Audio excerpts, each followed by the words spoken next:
জয় গুরু। অখণ্ড মণ্ডলেশ্বর শ্রী শ্রী স্বামী স্বরূপানন্দ পরমহংসদেবের অমৃতময় বাণী। শরণাগতির শক্তি। শ্রী শ্রী বামুনি বলিলেন, একটা সাধারণ মানুষের যদি শরণাগত হই মনে প্রাণে, তাহলে সেও আশ্রয় না দিয়ে পারে না। নিজের সামর্থ্য অনুযায়ী রক্ষা না করে সে পারে না।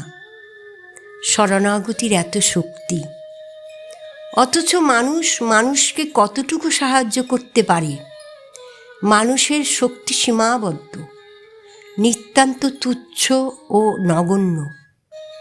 এই অবস্থায় ভেবে দেখো, সর্বশক্তিমানের শরণাপন্ন হলে তিনি কেন সর্বপাপ প্রমুক্তি প্রদান করবেন না? নিজের ভার তার উপরে দিতে পারলে তিনি পাপ মোচনে কৃপণতা করেন না। শরণাগতির অর্থ। শ্রী শ্রী বামুনি বলিলেন, শরণাগতির এই মানে নয় যে নিজেকে ভগবানের ঘাড়ে ছেড়ে দিয়ে নিজে হাত পা ছেড়ে চিত হয়ে পড়ে রইলাম। যার শরণাগত হলাম তার নির্দেশ মতো আমাকে কাজ করে যেতে হবে। আলস্য আর শরণাগতি এক কথা নয়। এতক্ষণ কাজ করছিলাম নিজের কর্তৃত্বের অহমিকা নিয়ে, এখন থেকে কাজ করব সকল কর্তৃত্বের অভিমান ত্যাগ করে।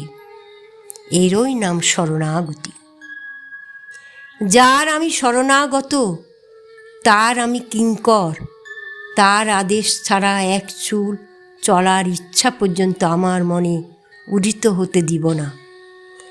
তার প্রিয় কার্য সাধনের জন্য নিজেকে তার হাতে সঁপে দিয়েছি। তিনি তার কার্য সাধনের জন্য যখন যে ইঙ্গিত প্রদান করছেন, তিলমাত্র আপত্তি না করে তক্ষুনি বিনা দ্বিধায় বিনা তর্কে সেই কার্যে নিজেকে নিঃশেষে নিয়োজিত করছি। এর নাম শরণাগতি।